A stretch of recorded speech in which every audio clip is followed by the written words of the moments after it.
Pada suatu petang yang terlalu sunyi, untuk seorang yang hidupnya sentiasa dikelilingi kamera, telefon saya bergetar berkali-kali di atas meja dapur.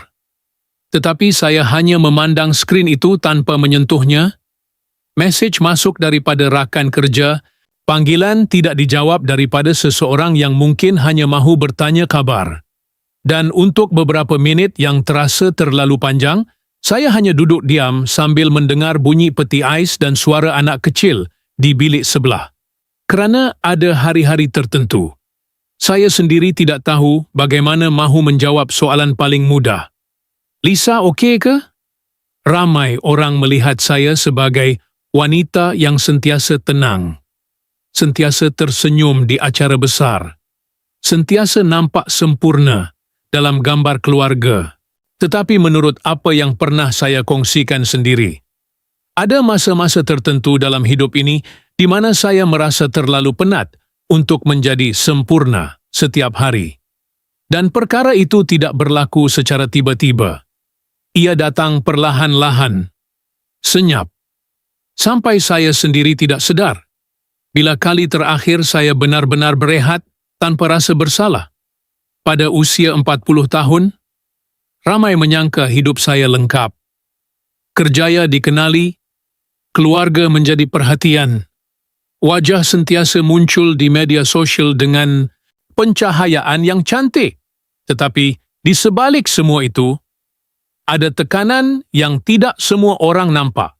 Tekanan untuk menjadi ibu yang baik setiap masa. Tekanan untuk sentiasa kelihatan kuat, walaupun hati sendiri sedang kosong. Dan tekanan untuk memastikan semua orang di sekeliling tidak kecewa melihat saya lemah. Ada satu ketika, selepas sebuah sesi fotografi yang panjang, saya pulang ke rumah dan duduk lama di dalam kereta tanpa membuka pintu. Enjin sudah dimatikan. Penghawa dingin juga sudah berhenti, tetapi saya masih duduk memegang steering sambil memandang kosong ke depan. Banyak penonton percaya kehidupan artis sentiasa dipenuhi kemewahan dan perhatian indah. Namun apa yang jarang diperkatakan ialah rasa sunyi yang datang selepas lampu kamera ditutup. Rasa seperti diri sendiri perlahan-lahan hilang di tengah-tengah versi Lisa Surihani yang orang ramai mahu lihat. Dan saya pernah terfikir, bilakah kali terakhir saya ketawa? Tanpa perlu memikirkan bagaimana wajah saya kelihatan di mata orang lain, menurut beberapa sumber terdekat, dan apa yang pernah saya bayangkan dalam beberapa temu bual, ada fasa di mana saya merasa sangat letih secara emosi, bukan kerana satu tragedi besar, tetapi kerana terlalu lama memendam banyak perkara kecil, komen orang, jangkaan masyarakat, dan rasa takut apabila setiap keputusan peribadi seolah-olah diperhatikan. Kadang-kadang saya membuka media sosial hanya untuk melihat gambar sendiri tersenyum. Sedangkan pada hari yang sama, saya sebenarnya sedang cuba menahan air mata kerana terlalu penat. Dan perkara paling sukar bukanlah menjadi terkenal, tetapi berpura-pura bahawa semuanya sentiasa baik-baik saja. Ada malam tertentu di mana saya berjalan perlahan di dalam rumah selepas semua orang tidur, hanya untuk menikmati beberapa minit tanpa suara, tanpa solekan, tanpa perlu menjadi sesiapa. Dan pada saat itu, saya mula sedar sesuatu yang menakutkan. Saya semakin sukar mengenali diri sendiri di luar dunia yang orang lain bina. Orang lain, tentang saya. Ramai yang mungkin tidak faham bagaimana seseorang yang kelihatan sempurna boleh merasa kosong. Tetapi itulah perkara yang paling sukar dijelaskan. Kerana luka yang tidak kelihatan selalunya tidak dianggap nyata. Dan saya fikir, mungkin sebab itu saya memilih untuk diam terlalu lama. Kerana kadang-kadang, menjelaskan rasa letih kepada dunia terasa lebih memenatkan daripada menyembunyikannya. Orang ramai pernah melihat hidup saya seperti sebuah gambar yang terlalu sempurna untuk disentuh. Kerjaya berjalan lancar, wajah sentiasa muncul di kaca televisyen, kempen jenama besar, sesi fotografi, temu bual, dan keluarga yang sering dipuji sebagai pasangan yang tenang dan penuh kasih sayang. Setiap kali saya hadir ke acara, saya akan senyum perlahan, bercakap lembut, melayan wartawan dengan baik, dan ramai yang percaya saya benar-benar bahagia sepanjang masa.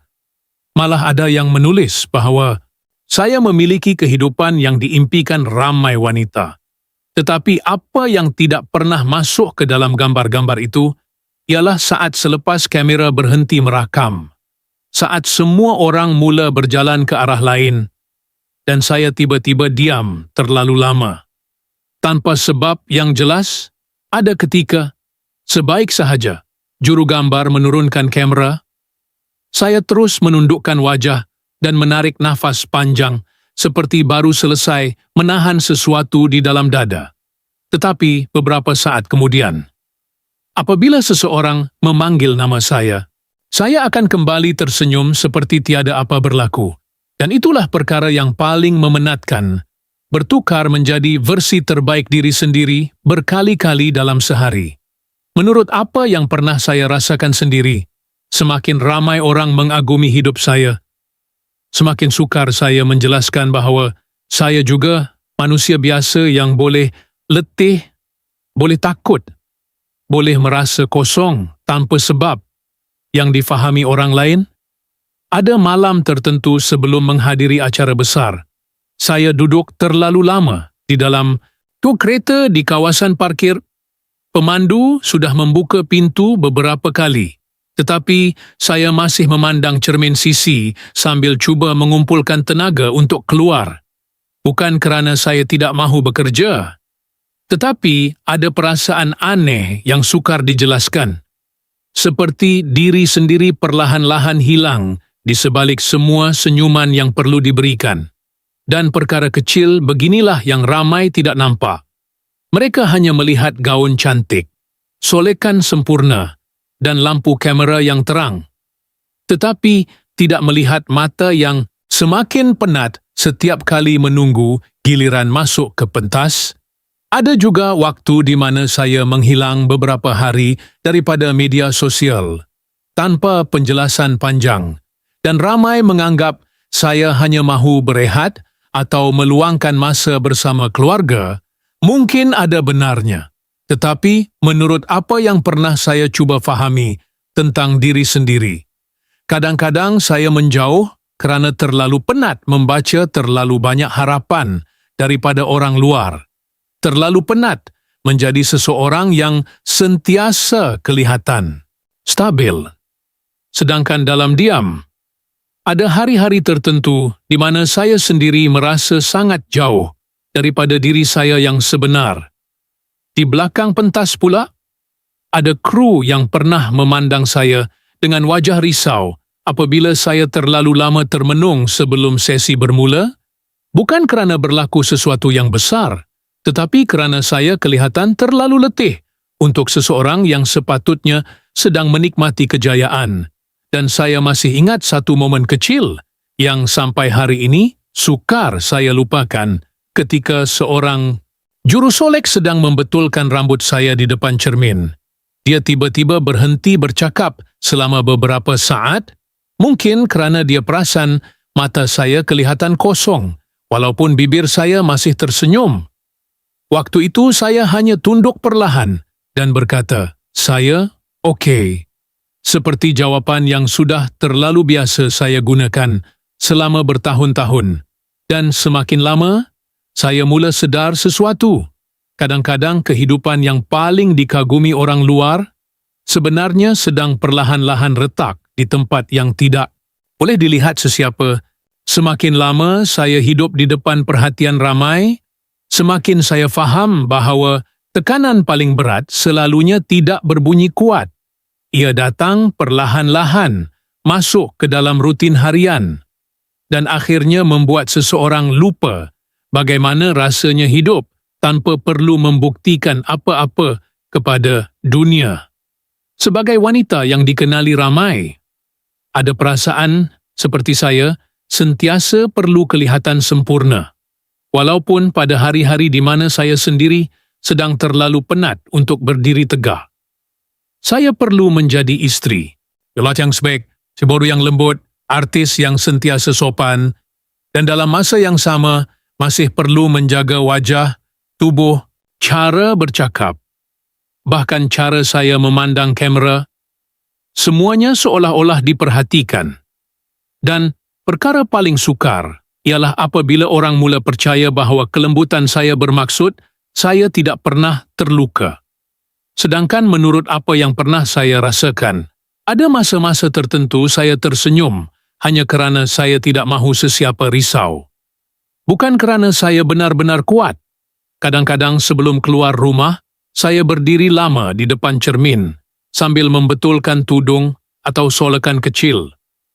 Bukan kerana mahu nampak cantik, tetapi kerana saya cuba menyembunyikan rasa letih yang semakin susah ditutup. Dan apabila seseorang berkata, "Lisa, nampak tenang sangat," saya hanya mengangguk perlahan, walaupun dalam hati saya sendiri sedang terlalu bising. Kemudian datang pula tekanan daripada media sosial, dunia yang tidak pernah benar-benar tidur, di mana setiap gambar boleh menjadi bahan penilaian, setiap perubahan kecil pada wajah boleh menjadi topik perbualan. Dan setiap kali saya memuat naik sesuatu, akan ada komen yang membandingkan saya dengan versi lama diri saya sendiri. Ada yang berkata saya kelihatan terlalu penat, terlalu kurus, terlalu berubah. Dan walaupun saya cuba untuk tidak membaca semuanya, kadang-kadang beberapa ayat tetap melekat di kepala terlalu lama. Ramai mungkin fikir selebriti sudah biasa dengan kritikan, tetapi apa yang orang tidak nampak ialah bagaimana satu komen kecil boleh bermain di fikiran seseorang sepanjang malam. Terutama pada hari-hari di mana hati memang sudah sedia rapuh, ada waktu tertentu saya meletakkan telefon jauh-jauh hanya kerana tidak sanggup membaca lebih banyak pandangan orang tentang diri saya. Dan yang paling melelahkan, saya mula merasa seperti tidak dibenarkan berubah menjadi manusia biasa. Kerana setiap perubahan akan dipersoalkan. Setiap diam akan ditafsirkan. Setiap kehilangan tenaga akan dianggap sesuatu yang besar. Sedangkan mungkin saya cuma letih, cuma mahu berehat, cuma mahu hidup, perlahan sekejap. Tetapi tekanan paling sunyi sebenarnya ialah perasaan bahawa saya tidak boleh kelihatan lemah. Saya tidak tahu sejak bila saya mula percaya bahawa menangis harus dilakukan diam-diam. Bahawa seorang wanita yang selalu menjadi inspirasi kepada orang lain tidak sepatutnya menunjukkan dirinya sedang runtuh. Menurut apa yang pernah saya cuba fahami tentang diri sendiri, saya terlalu lama memaksa diri untuk terus nampak stabil. Walaupun ada hari-hari tertentu saya bangun pagi dengan dada yang terasa berat tanpa sebab yang jelas. Dan pada hari seperti itu, saya masih perlu bersiap, masih perlu bercakap lembut, masih perlu tersenyum kepada semua orang, seolah-olah tiada apa berlaku. Sampai satu ketika, saya sendiri takut untuk mengaku bahawa saya penat, kerana saya bimbang orang akan melihat saya sebagai seseorang yang gagal mengawal hidupnya sendiri. Dan mungkin sebab itu ada satu ayat yang selalu bermain dalam kepala saya, ayat yang tidak pernah saya ucapkan kuat-kuat kepada sesiapa. Ada hari-hari di mana saya cuma mahu hilang daripada semuanya, tetapi kemudian saya teringat, saya masih perlu tersenyum. Saya rasa ramai orang membayangkan seseorang hanya akan mula runtuh selepas satu tragedi besar, satu pergaduhan, satu berita mengejutkan. Tetapi menurut apa yang pernah saya lalui sendiri, kejatuhan sebenar selalunya berlaku perlahan-lahan, senyap, hampir tidak disedari. Sehinggalah satu hari kita tersedar bahawa diri sendiri sudah terlalu jauh berubah.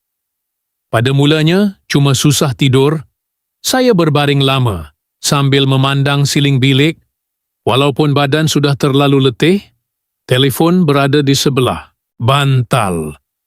penuh dengan mesej kerja yang belum dibalas. Email yang saya buka, tetapi tidak mampu membaca sampai habis. Dan di ruang tamu, televisyen masih terpasang dengan suara yang perlahan. Walaupun saya langsung tidak tahu rancangan apa yang sedang dimainkan, ada malam tertentu saya turun ke dapur hanya untuk membuat kopi, kemudian membiarkan cawan itu sejuk begitu saja di atas meja tanpa disentuh, kerana fikiran saya terlalu penuh untuk melakukan perkara paling kecil sekalipun. Dan perkara beginilah yang mula menakutkan saya. Bukan tangisan besar, bukan drama, tetapi bagaimana saya perlahan-lahan kehilangan tenaga untuk hidup seperti biasa. Ada hari di mana gaun untuk acara besar sudah tergantung kemas di luar almari. Kasut sudah disusun, pasukan kerja sudah menghantar jadual penuh. Tetapi saya masih duduk diam di hujung katil sambil memandang lantai terlalu lama. Cuba mencari kekuatan untuk bangun. Dan saya masih ingat satu petang ketika hujan turun perlahan di luar kereta. Saya sudah sampai di rumah, tetapi saya tidak terus keluar, enjin sudah dimatikan, pengelap cermin juga sudah berhenti bergerak, namun saya masih duduk sendirian di tempat pemandu sambil memegang stereng tanpa sebab yang jelas, seolah-olah tubuh saya pulang ke rumah, tetapi fikiran saya masih sesat di tempat lain. Menurut apa yang pernah saya kongsikan secara perlahan sebelum ini, ada masa-masa tertentu saya merasa sangat keseorangan, walaupun dikelilingi ramai orang, dan perasaan itu sukar. Dijelaskan kerana dari luar semuanya masih kelihatan baik, keluarga ada, kerja masih berjalan, orang masih tersenyum apabila melihat saya, tetapi di dalam diri sendiri ada ruang kosong yang semakin membesar. Setiap hari, kadang-kadang saya masuk ke bilik air hanya untuk menangis sekejap sebelum kembali keluar dengan wajah biasa. Bukan kerana mahu berasia, tetapi kerana saya tidak mahu anak-anak melihat saya dalam keadaan seperti itu. Saya tidak mahu mereka membesar dengan melihat ibu mereka. Itu sentiasa sedih. Jadi saya belajar cara paling sunyi untuk menyembunyikan semuanya, tarik nafas panjang, basuh muka dengan air sejuk, senyum semula, dan keluar seolah-olah tiada apa berlaku. Tetapi semakin lama, semakin susah untuk berpura-pura bahawa semuanya masih terkawal. Ada satu malam saya duduk sendirian di ruang tamu, selepas semua orang tidur, rumah sangat sunyi, sampai saya boleh dengar bunyi jam dinding bergerak perlahan. Di atas meja, masih ada beberapa dokumen kerja yang belum disentuh, skrin komputer masih terbuka, dan cahaya televisyen memantul samar pada dinding. Walaupun saya langsung tidak menontonnya, waktu itu saya mula sedar sesuatu yang menakutkan. Saya sudah terlalu lama hidup untuk memenuhi harapan semua orang, sampai saya sendiri tidak tahu bagaimana mahu menjaga hati saya sendiri, dan mungkin itulah saat sebenar saya mula jatuh, bukan dalam satu hari, tetapi sedikit demi sedikit, dalam diam, tanpa sesiapa benar-benar menyedarinya, dan akhirnya saya mula faham sesuatu yang lebih menakutkan daripada rasa letih itu sendiri. Perkara paling sukar bukanlah kesedihan, bukan juga tekanan yang datang setiap hari, tetapi keperluan untuk terus berpura-pura bahawa saya masih baik-baik saja. Menurut apa yang pernah saya cuba sembunyikan terlalu lama, ada masa tertentu saya mula takut mendengar orang bertanya, "Lisa, okey ke?" Kerana saya sendiri sudah tidak tahu bagaimana mahu menjawabnya. Kalau saya senyum dan jawab, "Okey," saya rasa seperti sedang menipu diri sendiri. Tetapi kalau saya jujur, saya takut orang mula melihat saya secara berbeza. Jadi saya memilih jawapan paling mudah. Saya terus tersenyum, terus mengangguk perlahan, dan terus memainkan watak seorang wanita yang kelihatan tenang. Walaupun hati sendiri sudah terlalu penat. Ada hari tertentu di mana saya bangun pagi dengan mata yang berat kerana hampir tidak tidur. Tetapi beberapa jam kemudian, Saya masih perlu duduk di kerusi, solekan, sambil membiarkan wajah saya diperbaiki sebelum muncul di depan orang ramai. Lapisan demi lapisan alat solek menutup muka saya. Tetapi tidak ada apa yang benar-benar mampu menutup rasa kosong yang saya bawa ke mana-mana. Dan perkara paling pelik ialah, semakin saya kelihatan cantik di luar, semakin saya rasa diri sendiri hilang di dalam. Ada waktu juru solek bertanya, kenapa saya terlalu diam pagi itu, dan saya hanya menjawab bahawa saya sedikit penat, sedangkan hakikatnya saya cuma terlalu letih untuk berpura-pura ceria sejak dari rumah lagi. Tetapi kamera tidak pernah menunggu emosi seseorang pulih. Lampu tetap dinyalakan, muzik tetap dimainkan, dan saya masih perlu berjalan keluar sambil tersenyum kepada semua orang. Kadang-kadang sebelum memuat naik gambar di media sosial, saya duduk lama memandang skrin telefon, memilih gambar paling bahagia. Walaupun pada hari yang sama, saya sebenarnya baru menangis, sendirian di bilik air.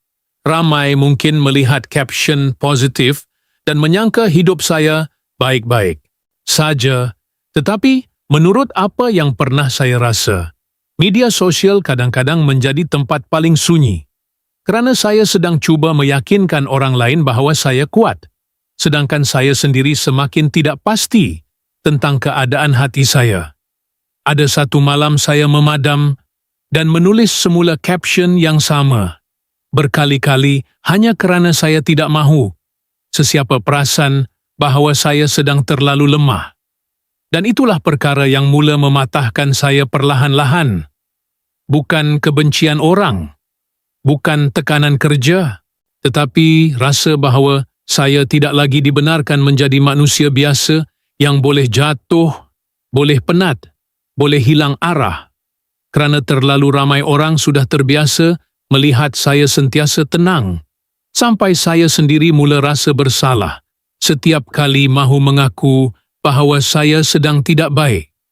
Dan semakin lama saya menyembunyikan semuanya, semakin saya takut dengan bayangan diri sendiri di depan cermin, seorang wanita yang masih tahu bagaimana untuk tersenyum di depan dunia, tetapi semakin lupa bagaimana mahu jujur kepada dirinya sendiri. Dan mungkin kerana saya terlalu lama cuba menyembunyikan semuanya, orang di sekeliling perlahan-lahan mula menyedari bahawa ada sesuatu yang berubah. Bukan perubahan besar yang dramatik, tetapi perubahan kecil yang hanya dapat dilihat oleh mereka yang benar-benar memerhati. Menurut apa yang mula diperkatakan perlahan oleh sesetengah peminat, saya kelihatan semakin jarang muncul seperti dulu. Tidak lagi terlalu aktif menghadiri banyak acara. Dan apabila muncul sekalipun, ada sesuatu pada wajah saya yang sukar dijelaskan. Ramai yang tidak tahu apa sebenarnya, tetapi mereka dapat merasakannya seperti seseorang yang sedang membawa beban terlalu lama. Beberapa penonton juga mula meninggalkan komen lembut di media sosial. Bukan untuk mengkritik, tetapi kerana mereka merasakan nada saya sudah berubah.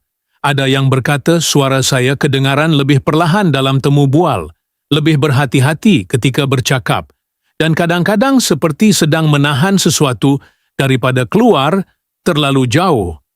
Saya membaca beberapa komen itu diam-diam pada waktu malam, dan untuk pertama kali, saya sedar bahawa mungkin saya tidak sekuat yang saya fikirkan selama ini. Kerana walaupun saya cuba tersenyum seperti biasa, mata saya tetap tidak mampu menyembunyikan semuanya. Ada juga rakan industri yang menurut beberapa pemerhati kelihatan lebih banyak mendiamkan diri apabila bercakap dengan saya di belakang pentas. Bukan kerana hubungan menjadi dingin, tetapi mungkin mereka sendiri dapat merasakan saya sedang terlalu penat. Seorang kru pernah bertanya perlahan, sama ada saya sudah cukup berehat, dan saya hanya ketawa kecil sambil mengatakan semuanya terkawal. Walaupun pada hari itu tangan saya sendiri menggigil kecil ketika memegang telefon, media pula mula menulis tentang bagaimana saya semakin kurang berkongsi kehidupan harian seperti dulu. Tiada lagi terlalu banyak gambar spontan, tiada lagi caption panjang yang ceria, dan walaupun semua itu mungkin perkara biasa bagi orang lain, bagi seseorang yang hidup bertahun-tahun di depan perhatian ramai, perubahan kecil seperti itu tetap diperhatikan. Ramai penonton mula merasakan ada jarak yang perlahan-lahan terbina antara saya dan dunia luar. Bukan kerana saya mahu menjauhkan diri, tetapi kerana saya sendiri tidak tahu bagaimana mahu menjelaskan apa yang sedang berlaku di dalam kepala saya. Ada satu sesi temu bual yang masih saya ingat sampai hari ini. Lampu studio terlalu terang. Hos rancangan tersenyum sambil bertanya bagaimana saya tidak mengimbangi kerjaya dan keluarga, dan saya menjawab seperti biasa, tenang, tersusun. Tetapi selepas rakaman tamat, saya terus diam beberapa saat terlalu lama sampai suasana dalam studio tiba-tiba menjadi sunyi.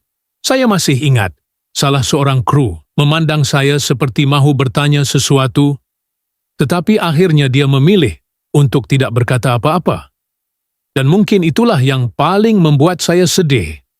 Apabila orang mula menyedari perubahan pada diri kita, tetapi tidak tahu bagaimana mahu membantu, dan kita pula terlalu takut untuk mengaku bahawa kita sebenarnya sedang tenggelam perlahan-lahan. Menurut apa yang dipercayai ramai peminat, saya masih Lisa Surihani yang sama di depan kamera, masih lembut, masih sopan, masih tersenyum. Tetapi di sebalik semua itu, ada keletihan yang semakin sukar disembunyikan. Keletihan yang tidak menjerit kuat, tetapi hadir dalam cara saya memandang kosong beberapa saat sebelum kamera mula merakam. Dalam cara saya semakin lama, semakin diam.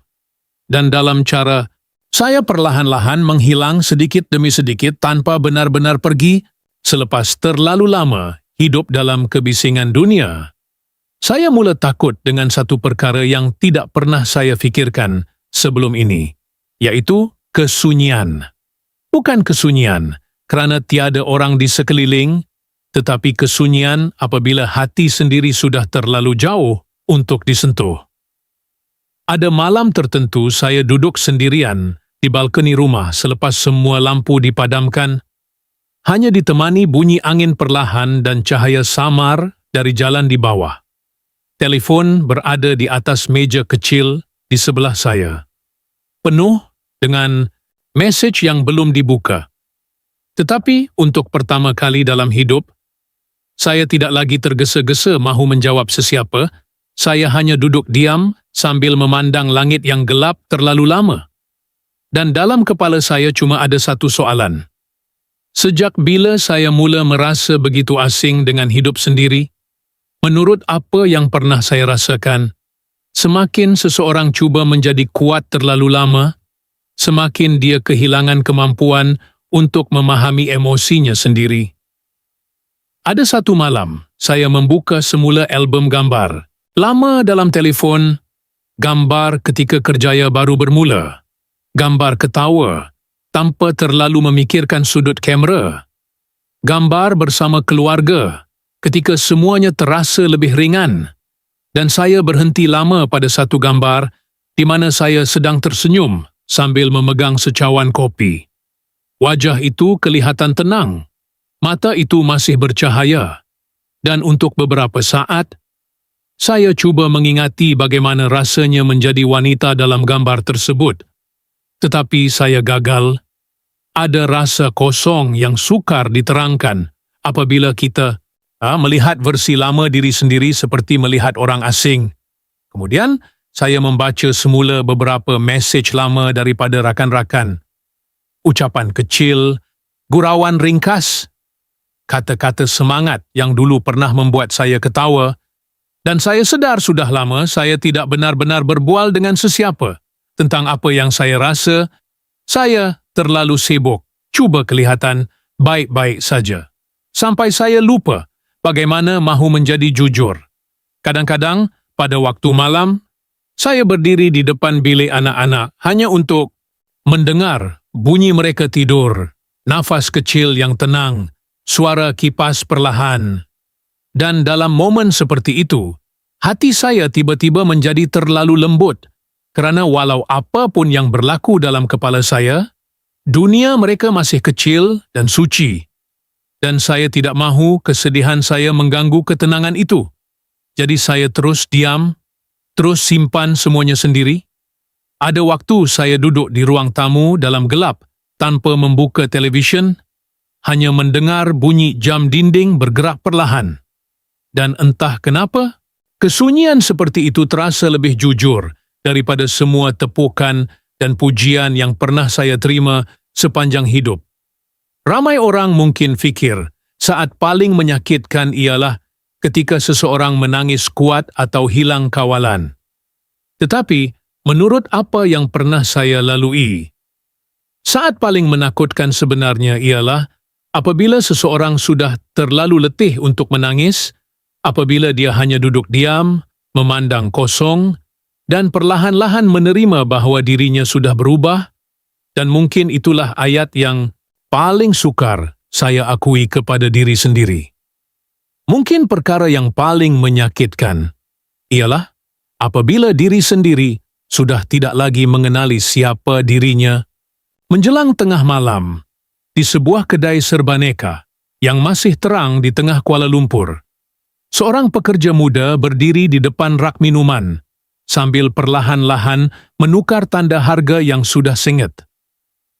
Radio kecil di belakang kaunter memainkan lagu lama yang hampir tenggelam oleh bunyi peti ais dan pintu automatik yang terbuka lalu tertutup tanpa henti. Di luar, jalan raya masih basah selepas hujan renyai yang turun sejak petang. Lampu merah kereta memanjang perlahan di persimpangan, memantul. Di atas lopak kecil yang belum kering, seorang lelaki penghantar makanan berhenti sebentar di bawah lampu jalan sambil melihat skrin telefonnya sebelum meneruskan perjalanan. Di hujung kaki 5, seorang wanita menolak stroller bayi dengan langkah yang sangat perlahan sambil membetulkan selimut kecil yang hampir terjatuh. Beberapa orang masih berjalan keluar masuk kedai tanpa memandang sesiapa, membeli kopi panas, roti, atau sekadar berdiri diam beberapa minit sebelum pulang ke rumah masing-masing dan jauh di atas bangunan-bangunan tinggi yang masih bernyala. Ada tingkap-tingkap yang belum ditutup walaupun malam semakin lewat, seolah-olah masih ada ramai manusia yang belum benar-benar dapat berehat daripada hidup mereka sendiri. Tidak ada siapa di jalan itu yang tahu apa sebenarnya sedang berlaku di hati orang lain. Tidak ada siapa yang tahu siapa sedang cuba bertahan, siapa sedang menyembunyikan keletihan, atau siapa yang sedang duduk sendirian dalam gelap sambil cuba memahami dirinya sendiri. Kota itu terus bergerak seperti biasa. Lampu isyarat tetap bertukar warna. Pintu lift tetap terbuka dan tertutup. Muzik lama dari radio kecil itu masih bermain perlahan tanpa sesiapa benar-benar mendengarnya, dan malam terus berjalan tanpa memberi jawapan kepada apa-apa.